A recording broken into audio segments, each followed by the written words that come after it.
Okay, bro. So what happens when you lose the thing you love most? It sucks because this has to be like a serious video, but you always make me laugh.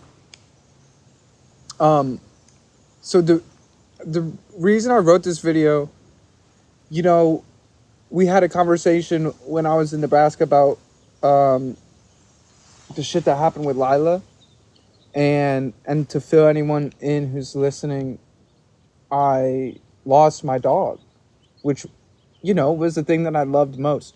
And I think I even expressed this sentiment to you as well. But kind of like I had this, whatever you want to call it, like this existential crisis, like this moment.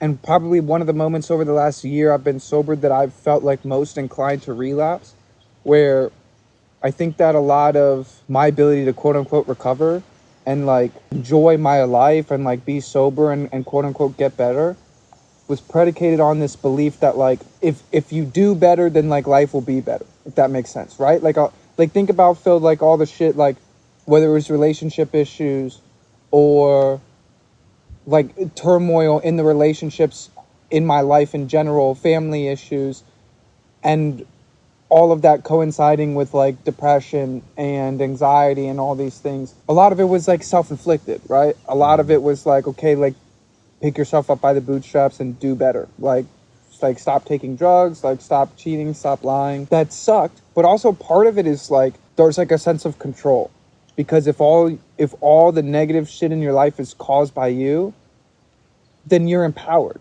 in a lot of regards, right? Like you're not a victim to circumstance. You're not a victim to like things happening. If you do better things will get better. Or else why do better? You know what I mean? Like, especially when you're at quote unquote rock bottom. So I think I was doing a lot better, and every single day I was doing better. I was also like becoming more confident in the sense of like, oh, if I just keep this up, everything's gonna be great. You know what I mean? Like forever. This is the answer to all my problems. And then I got hit with like, this realization that I was probably never going to see Lila again. It just like rocked me to my core, like on like the same type of pain that I was feeling when I was taking drugs. And like, but this time I was doing everything right. You know what I mean? And even in regards to like how I ended up losing Lila and like Isabella withholding her from me, I had been at that period of time on my best behavior in that dynamic with Isabella. And so when I'm cheating and blah, blah, blah, I was with her. But then when I'm doing well, I'm getting the shit taken from me. So it almost kind of felt like a slap in the face, of like, hey, I know you've been doing great and like fixing all your problems and like doing good for the sake of doing good to help other people and to help yourself. But now you're still going to have some shit that's going to be like treacherous to sift through regardless of that. And I was kind of left with this overall feeling of like, okay, what now? Like, yeah, I could keep doing better, but I feel like shit. And I don't have any solution. I don't have like, if you're grieving a loss, that's kind of like the bargaining stage of like trying to think of like, what can I do to, and it was just like, I just have to sit here in pain.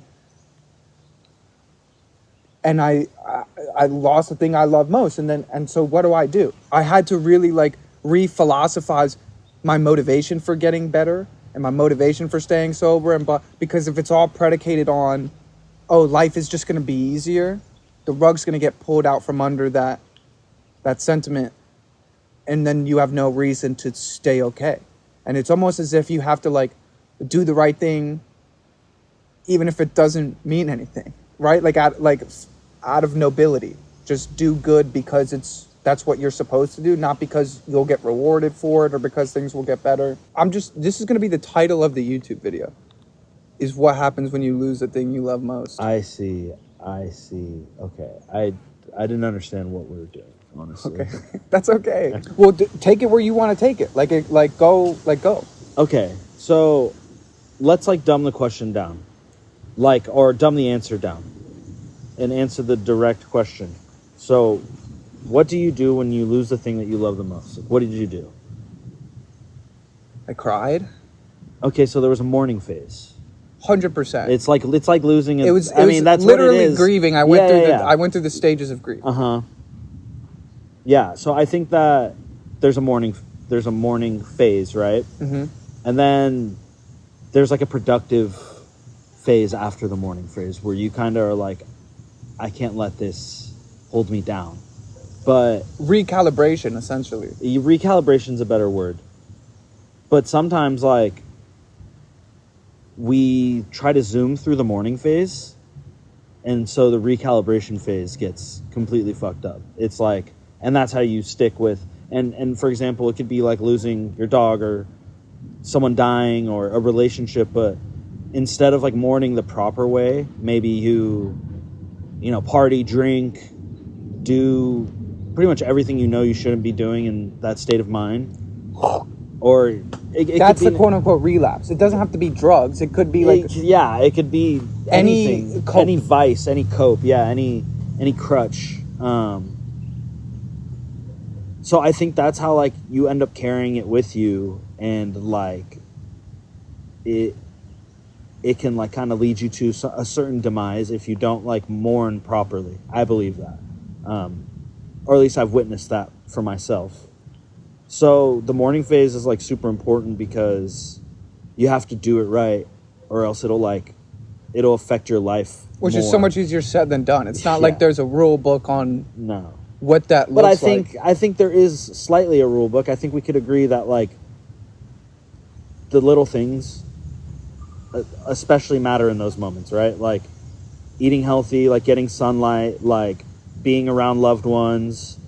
So a lot of it falls back on what's within your control. Healthy habits is the best way to like analyze what like healthy habits are within your life and try to exercise them in the most when you're mourning, or just be alone and cry it out too. Like I think it's okay to like, you got to let it out. So if you can't let it out around people because you got to hold it in, like that's not good either. So like when you feel like crying, you have to let it out. I think that's like the most important thing. Obviously, especially with men, there's definitely this notion where it's like you shouldn't cry, or you have to hold it back. I think it's deeper than that. It's also like you weren't taught how to cry. So it's not just like you're scared to be vulnerable. It's that you don't know how, even if you wanted to.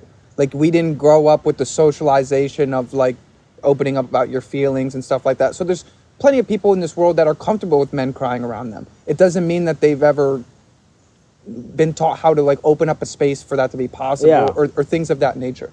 I also think, so part of the reason why I was so rocked, like if you go back to what I was saying about like, essentially it's a control thing. So like I felt like I had the control to make my life better. And it's almost like spiritual, because it's almost like, who do I turn to other than God to ask for help when something like that is taken from me? Because it's like, there's nothing I can do. Right. And you're always like grabbing for the things that you could do. I mean, even what you said, right? It's like, well, what can I control? I can control my diet. I can control who I socialize with. I can control like getting at, like you immediately jump to these things that are within your control. That's part of the mourning though, is like, you're almost mourning that loss of control. Like, and it was like losing the thing that I loved most, and genuinely, which is different than losing something you love. Like, let's make that clear too. It's like, the thing that you love most is like when you have that one thing that like, because sometimes you lose something you love and then you fall back on the thing that you love most. Right. Like that was me with Lila. Was like every day where I wanted to fucking kill myself, bro. She was there. I'd just hug Lila. Like she was my fundamental. So it's like what we're talking about, a mourning that's like you're mourning an actual life that you lived. Like not just a person and not just an animal, or not just like, you're mourning a way of life. You're mourning an existence. This is also, I think, the recalibration thing is like, I watched this guy called Dr. K. He makes like psychology content, and he kind of and one of the things that he talks about is a lot is like how your different sources of motivation, like how they stop serving you. So like, let's say you're a fucking loser and like you need to get out of bed and need to do shit. That kind of like strap your boots up, like kind of like red pill, like get the fuck up and get after it sort of thing is like cool. But then if you're like working 16 hours a day and you hate your life, you need to source different motivation. Like it 100%. can't all be ego. It's almost like it's the same thing though. Either way, you need to get out of bed, right? Like, yes, but it needs to be because you want to get out of bed at some point, not because get the fuck up. But you need to find something to get you out of bed, essentially, to keep you from getting into bed, if like that's your. And your it can't always be ego though. But like it can't always be, I need to make more money than this next person. I need to like, at some point it has to be, like shifting from external motivations to internal ones. Yeah. Like having a drive that's like, I really want to do this, not I want to be someone who wants to do this. Yeah. Therefore, I'm going to do it. Yeah. You know what I mean? That's a good one. Yeah. But the recalibration thing, like, it's interesting that you said that, like, you need time to, because think about it, bro. All of my motivations were like, if I do better, my life will be better. If I like, so then when that wasn't the case, I had two options: either stop doing better or recalibrate, or find a different reason to do better. And sometimes, like, not to name drop, but one of the things that we talked about him is how he gets like attached to these ideologies. And like sometimes it's almost like, let's say it starts storming and you feel like you're gonna blow away, and you need to like tether yourself into like an ideology, into a philosophy to like stay centered. Then you tether yourself into the ground.